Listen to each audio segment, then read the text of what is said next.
Al filo de la realidad, de la realidad, de la realidad.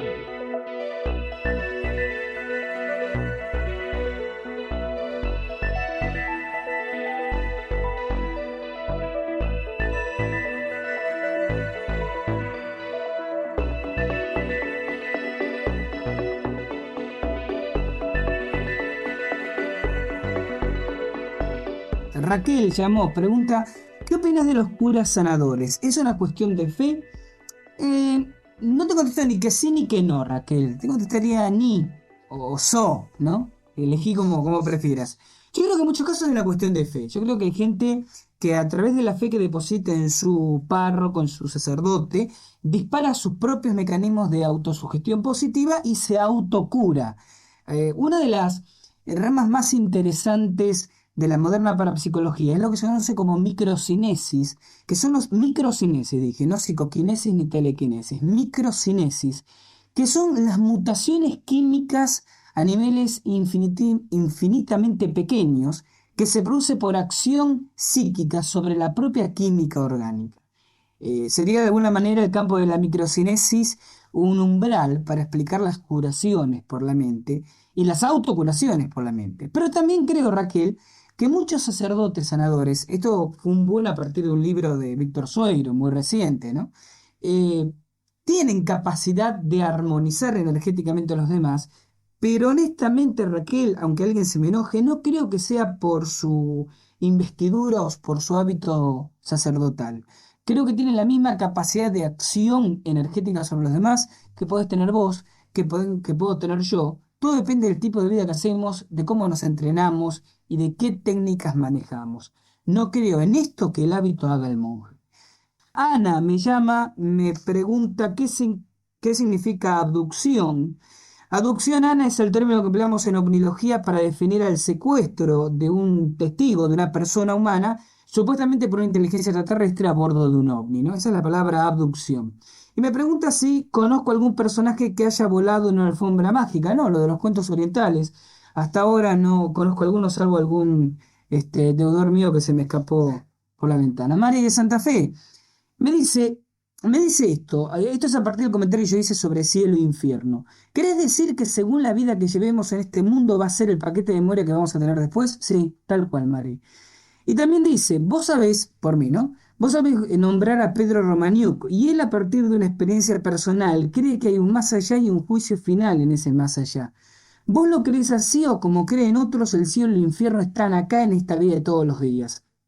Mari, además de mi opinión sobre Romaniuk, porque si yo lo sé nombrar no es precisamente para decir cosas lindas de Pedro Romaniuk, yo no creo en el juicio final objetivo y exterior a uno mismo en el más allá, si bien creo en el más allá.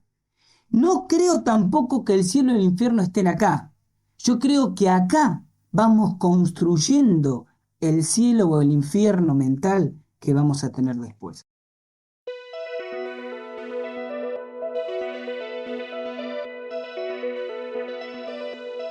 Al filo de la realidad, de la realidad, de la realidad.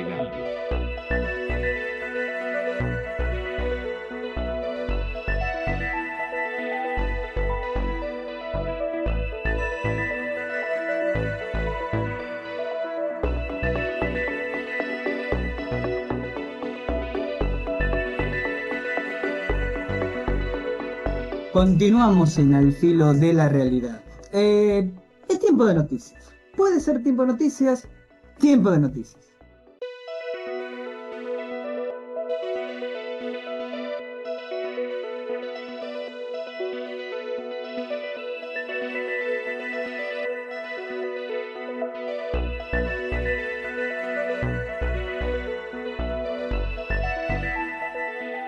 Ustedes saben que hace unos cuantos años, en 1980, se formó una organización llamada Asociación Internacional para Acompañar a los Moribundos, que está integrada por especialistas en distintas disciplinas, sacerdotes, psiquiatras, médicos, parapsicólogos, con dos objetivos fundamentales. Son realmente fundamentales. Por un lado, ayudar a las personas que se encuentran en estado cercano a la muerte a tener un buen morir. Alguna vez yo he hablado de los llamados 5 pasos que todo ser humano debería tener el derecho a atravesar para morir en paz, ¿no? Y muchas veces he dicho que muertes traumáticas provocando la pérdida o la inhibición de alguno de esos 5 pasos o etapas, gestan paquetes de memoria perturbadores a posteriori.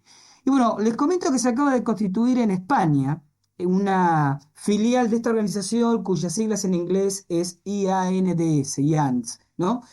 Hace aproximadamente 4 meses se puso en marcha esta sociedad que está impulsada originalmente por los doctores Kenneth Ring y Raymond Moody, el famoso autor de Vida después de la vida y otros conocidos libros similares. Y en España es impulsada por la Fundación Catalunya Boita, una organización filantrópica de esa nacionalidad. La idea es que esta sociedad, además de formar profesionales para acompañar en el buen morir a sus pacientes, explique las distintas fórmulas de acercamiento a los mismos, considerados como inconscientes, es decir, estados comatosos o vegetativos crónicos, o aquellos en los que el estado orgánico se encuentre muy deteriorado a consecuencia de enfermedades como el SIDA y el cáncer. Una noticia que da para preocupar, si bien quedó atrás en el tiempo. El mundo estuvo al borde del holocausto nuclear en 1983. Se cumplen ahora 11 años. La noche del 25 de septiembre de 1983, la luz roja del ordenador del Centro Estratégico del Ejército Rojo, soviético, indicaba que al otro lado del mundo un racimo de misiles había partido de los silos norteamericanos y se dirigían hacia territorio soviético. En solo 40 minutos las principales ciudades soviéticas serían convertidas en cenizas. Esta historia, nunca contada hasta la fecha, es perfectamente recordada por el coronel Stanislav Petrov, por aquel entonces jefe del Centro Estratégico y hoy un jubilado de 52 años y residente en Moscú. Petrov llevaba 11 años trabajando en aquel búnker donde se captaban las señales de los satélites Cosmos, que eran procesadas en una computadora M10, todavía muy alejada de la perfección, admite el coronel. Pero aquella noche todo parecía funcionar bien y los oficiales del sistema de alerta fueron rápidamente informados. Su misión consistía en confirmar la presencia de misiles y su dirección para entonces desencadenar la réplica nuclear. En esos minutos fue esencial la información visual, explica Petrov, y las fotos de los satélites no señalaban la menor traza de misiles, por lo que descubrimos, quizás un poco tarde, que se trataba claramente de una falsa alarma. Pero tardamos en comprenderlo. La primera alerta ya había sido dada y estuvimos al mundo de una hecatombe nuclear. Otra noticia llegada de España. El sudario de Oviedo cubrió el rostro de Jesús. Un equipo de científicos del Centro Español de Sindonología. La sindonología es una disciplina que estudia las supuestas sábanas santas que existen en distintas partes del mundo. Hay más de una, ustedes habrán escuchado esto, y que habrían estado presentes, habrían cubierto el cuerpo de Jesús, habrían estado localizadas en el Santo Sepulcro. Este Centro Español del CES ha puesto recientemente de relieve, tras una investigación que ha durado 4 años, que el sudario de lino que hoy se alberga en la Catedral de Oviedo es una reliquia perfectamente compatible con la famosa sábana santa de Turín. Según se desprende de estos análisis, la reliquia ovetense es en realidad un paño confeccionado en el siglo I de nuestra era.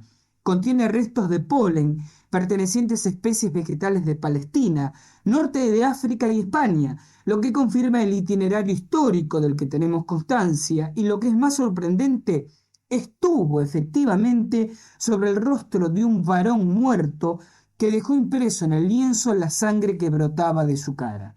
El catedrático valenciano de Medicina Legal José Delfín Villalain, uno de los 37 expertos que han participado en esta investigación, asegura que los datos que se desprenden de la morfología del rostro del sudario no se contradicen ni un ápice con los que se analizaron en su día en la sábana santa de Turín. Lo que hemos intentado, aseguró el doctor Villalain a la prensa valenciana, es ver si el sudario coincidía con la sábana santa y lo hace perfectamente bien. Para añadir a renglón seguido que racionalmente hay que admitir que el golpe sobre la nariz coincide. Después de 4 años de estudio, No hay ningún elemento que se oponga a que el sudario que hemos analizado haya cubierto el mismo cuerpo que la sábana santa de Turín, o como dicen las escrituras, el cuerpo de Jesucristo. Un repaso sucinto al análisis efectuado por el CES pone de manifiesto que el lienzo vetense contiene glóbulos rojos momificados, además de concluir que la sangre que impregnó el sudario estaba diluida en suero, es decir, junto con el fluido sanguíneo de aquel reo cubierto por el sudario y que expulsó por nariz y boca, había rastros de líquido pulmonar. Un análisis efectuado basándose en contrastes de fotografías infrarrojas y ultravioletas de la sábana santa de Turín y el sudario de Oviedo han revelado igualmente que la reliquia española completa con precisión los datos que en su día aportó la famosa síndone, hoy conservada en Italia.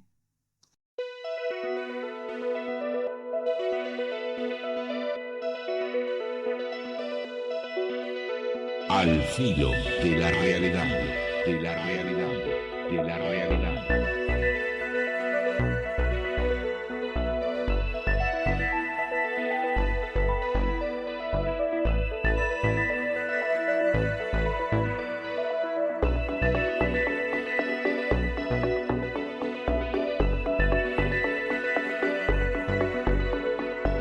Continuando en este tramo final del filo de la realidad, tengo más preguntas oyentes, las leo luego a Miguel Ángel Mernes.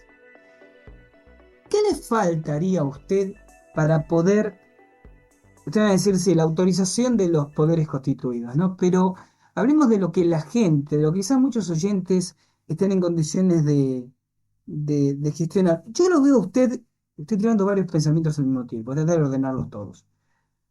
Quizá me equivoque, ¿no? Pero yo lo veo a usted técnicamente, mm, estratégicamente, logísticamente muy solo. ¿Por qué no se ha formado una fundación, una organización civil, pero bien constituida? Usted no puede estar en todas las cosas a la vez y yo sé que lo suyo es la pala y el archivo, ¿no? Pero ¿por qué no se ha gestado aquí en Paraná una organización civil formada con el aporte de tiempo, de dinero, de contactos, de lo que sea, de 4, 5, 6, 10, 15, 20 interesados que los hay? Porque cada vez que hablamos de estos temas, cada vez que sale un comentario de sus investigaciones en el Diario de Paraná, hay una estampida de comentarios que dice que la gente está interesada, está sensibilizada con la cuestión de los túneles y con la historia oculta de Paraná. ¿Por qué no se han nucleado los paranaenses para darle el apoyo a estas investigaciones de las cuales usted lleva el estandarte adelante, pero que además no es patrimonio de Miguel Ángel Méndez, sino es patrimonio de la ciudad? Mirá, intentos de conformar una fundación, lo ha habido, lo hay, sé de que hay chicos que se están moviendo en eso. El tema es que es un trámite burocrático, un trámite que se necesita de especialistas, ¿no es cierto?, en jurisprudencia para poder armar las bases, de esa fundación. Pero sé que se está trabajando en eso. Incluso hay una profesora de geografía, Ulrich, Norma Ulrich, que está en el trámite ese de conformar la fundación. Ahora, yo lo que veo por mi parte es que la gente se está despertando conciencia y nos está dando datos fidedignos, comprobables, de la existencia de algunos túneles en lugares privados. Vemos que por el lado oficial no hay posibilidades, entonces lo vamos a hacer por el lado privado. Lo que sí yo cuento con vos es para la parte arqueológica. Yo sé que vos tenés contacto con la Facultad de Arqueología de Catamarca, ¿no es cierto? La de Catamarca. Que lo vamos a necesitar.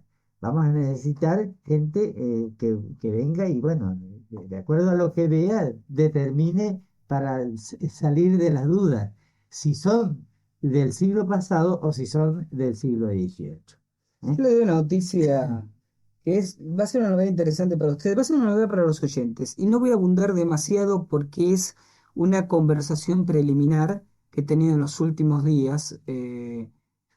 Cuando lo tenga armadito, aparte no quiero a la gente bombardearla con demasiadas novedades. Hemos hablado de una fiesta de fin de año, de cursos de supervivencia, de jornadas de parapsicología, del Congreso Vida Después de la Muerte, de los profesorados que hace el CAI. Pero le cuento que tiene que ver con lo que acaba de decir. Están avanzadas las conversaciones.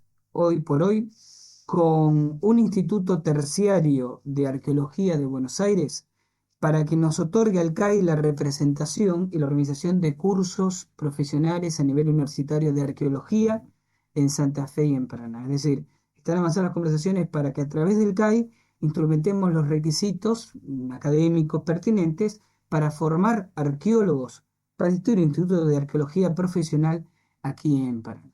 Claro, porque turísticamente hablando, en los túneles ya de por sí tienen importancia por haber sido misteriosos, es decir, porque nadie se atrevió a abrirlos hasta ahora. Pero no solamente Paraná.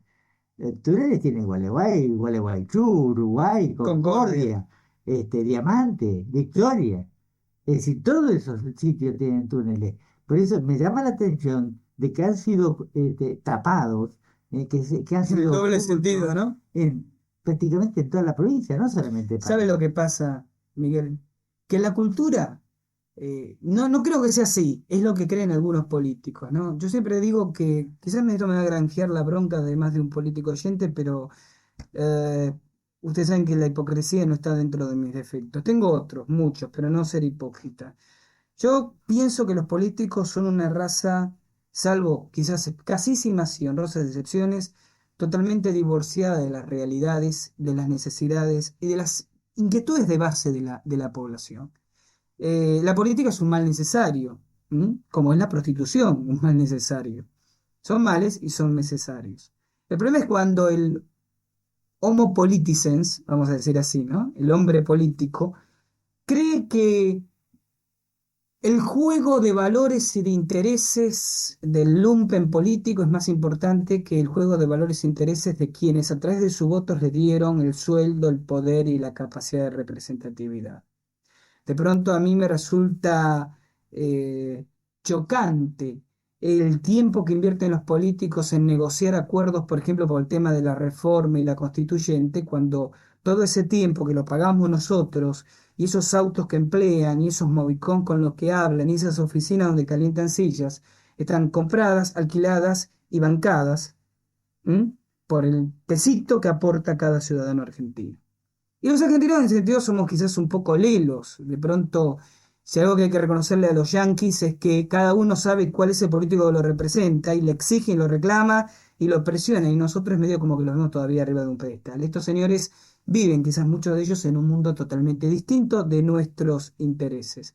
Decía Mariano Grondona hace unas semanas en su programa de televisión, unas cuantas semanas atrás, una parece ser la agenda del político y otra la agenda del pueblo, ¿no? O sea, los temas de interés son temas muy distintos y desgraciadamente esto es así. Y esta clase de personajes políticos creen que la cultura no da votos. Y de pronto quizás les interesa más no molestar a ciertos otros grupos de poder, la iglesia, apellidos de prosapia de sus localidades, que si se molestaran con ciertas cosas que autorizaran, podrían significar menoscabo de su rédito político, que lo que verdaderamente le importa a la gente. Yo a veces me preocupo cuando se acercan épocas como estas de cierto clima electoral. La política es necesaria, es importante, pero a la gente le interesará tanto la política como para que nos estén martillando las 24 horas del día con temas políticos. Es decir, reflejan, y acá cometen quizás un pecado también los periodistas, ¿no? Refleja esa cantidad de tiempo ocupado en los diarios, en la radio, en la televisión, con cuestiones políticas. ¿El interés de la gente en la política o se responde a otra escala de intereses? Y los verdaderos intereses, las verdaderas inquietudes, entre ellas las culturales, entre ellas la historia, entre ellas nuestro enigmático pasado, permanecen en las sombras porque serán temas eh, momentáneamente despreciables o porque a ciertos individuos no les interesa y creen que porque no les interesa a ellos no tenemos el derecho a los demás de interesarnos igualmente. Claro, a mí me llama la atención de que se me hable de que el tema de los túneles es un tema controvertido. Más controvertida que la política no hay. Es decir, no vamos a hablar de controversia. Es decir, de la división de los unitarios y los federales, los urquicistas, los mitristas, los rosistas, etcétera, etcétera. Acá hay una realidad. Los túneles están bajo la tierra. El interés turístico que podría despertar la existencia de los túneles bastaría para que cualquier político con dos dedos de frente diga, bueno, esto Bueno, incluso- usted pide mucho, Bueno. dos dedos de frente en un político. No, para mí de pronto me da bronca, esto lo comenté alguna oportunidad, que pongo el caso de Buenos Aires, ciudad que por razones obvias conozco bien, donde tenemos 30 metros de túnel bajo la manzana de las luces, un pesito en la entrada, un Sí, peso, señor. un dólar, 4 luces locas, un andarivel, por si se filtra agua no mojarse los pepes, no mojarse los zapatitos, uno camina 30 metros, pega la vuelta a conocer los túneles, un peso, un peso, un peso, los contingentes, ¿no? De turistas, pasamos por los túneles. Un peso, un peso, un peso. Le genera réditos a la Y municipalidad. Y acá, ahí es una iglesia. Por eso yo pienso de que la iglesia no tiene nada que ver en cuanto a lo que ocurre en Paraná. En absoluto tiene nada que ver. digamos que Acá hay es otros un error, intereses. intereses o un error de omisión, ¿no? Es decir, quizás no darse cuenta lo que podría significar. Pienso que sí. Esperemos que esto cambie, Miguel Si Ángel, Dios quiere. esperemos verlo en nuestra vida. Gracias por haber Gracias a vos, estado. Gustavo. Les recuerdo que el próximo número de Al Filo de la Realidad ya les vamos a avisar, ya casi en unos días más, cuando está en la calle, sale la primera parte del trabajo, un trabajo que no se lo pueden perder, de Miguel Ángel Mernes, Paraná, su historia oculta.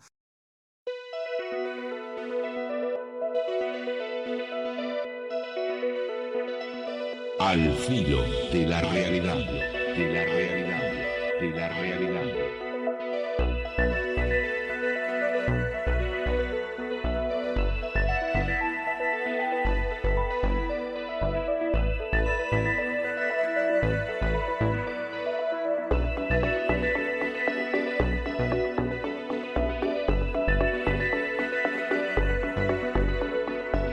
Leo 3 preguntas y ya nos estamos yendo casi. Llamo Perla, me pregunta, ¿en la otra vida se puede elegir con quién uno va a vivir o necesariamente debe ser el mismo esposo o esposa de esta vida? Los defensores de la teoría reencarnacionista, Perla, dicen, no lo digo yo, de que la gente se mueve en grupos de vida en vida. Entonces, el que fue esposa de uno en esta vida puede ser hermana o hermano, porque los sexos van intercambiándose, o padre, o tía, abuelo, amigo íntimo en la próxima vida, ¿no? Pero se habla, por supuesto, de grupos que se mueven a lo largo de una vida y no durante pedacitos, que pueden durar muchos años, pero siguen siendo segmentos, pedacitos de nuestra propia vida. Ariel me tira 3 preguntas que respondo una detrás de otra como cachetada de loco. Primero, ¿la reencarnación borra la idea de cielo e infierno? La reencarnación te hace olvidar momentáneamente el cielo o el infierno que viste en una vida anterior, pero de alguna manera cimenta la naturaleza de esta otra vida que estás viviendo ahora. Segunda pregunta, ¿se puede tomar por ciertas a las experiencias de viaje como las que relata Víctor Sueiro? Eso tiene que ver con el tema del viaje astral, ¿no? ¿Es mentira o es verdad las experiencias de viaje astral? Acabo de anotarlo en mi agenda porque vamos a hablar a partir de esta pregunta de Ariel sobre viaje astral en el próximo programa. Y tercero, ¿cómo se llaman los contactos con extraterrestres mientras uno está durmiendo? Se engloban genéricamente dentro del comentario de experiencias de dormitorio, como las que ocurrieron, Ariel, si el caso lo estuviste siguiendo de cerca, este comentario no te va a ser descolgado, en Victoria, provincia de Entre Ríos, cuando comenzaron a decaer las observaciones físicas de ovnis. Es decir, después de ese flap, ¿se acuerdan la palabrita? Yo se la definí en su momento. Después de esa pequeña oleada de apariciones de ovnis en Victoria, cuando comenzó la curva decreciente de observaciones de ovnis, visualmente, entre la población comenzó una curva creciente de experiencias de dormitorio. Y Violeta me hace este comentario. La política es buena, es el arte de mantener armonizado el conjunto social. Lo malo son los políticos. Tiene razón, Violeta, tiene toda razón. Es más o menos como la parapsicología, ¿no? Una cosa es la parapsicología, otra cosa son los parapsicólogos. O como yo a veces digo, el día que la parapsicología se reconozca públicamente en este país, no va a ser gracias a los parapsicólogos, sino a pesar de nosotros.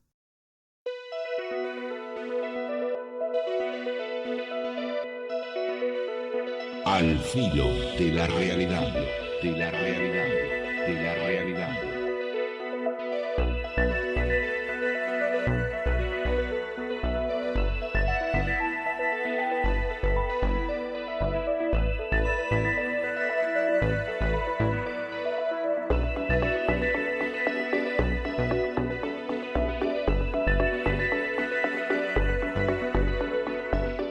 Y llegó el momento de despedirnos. Gracias por habernos acompañado durante estas 2 horas. Gracias a todos los amigos, no solo de todas las provincias argentinas que escuchan Al Filo, también nuestros amigos ecuatorianos. Gracias a todos ustedes que hacen posible que desde hace 5 años tengamos este encuentro semanal con lo desconocido. Un abrazo, toda la buena onda para la semana que empieza. Métanle duro, la vida tiene un montón de alegrías que vale la pena de descubrir. Nos encontramos dentro de 7 días, cuando la voz de nuestro presentador les recuerde que llegó el momento de caminar aquí al filo de la realidad. Chao, gracias y el reencuentro en una semana.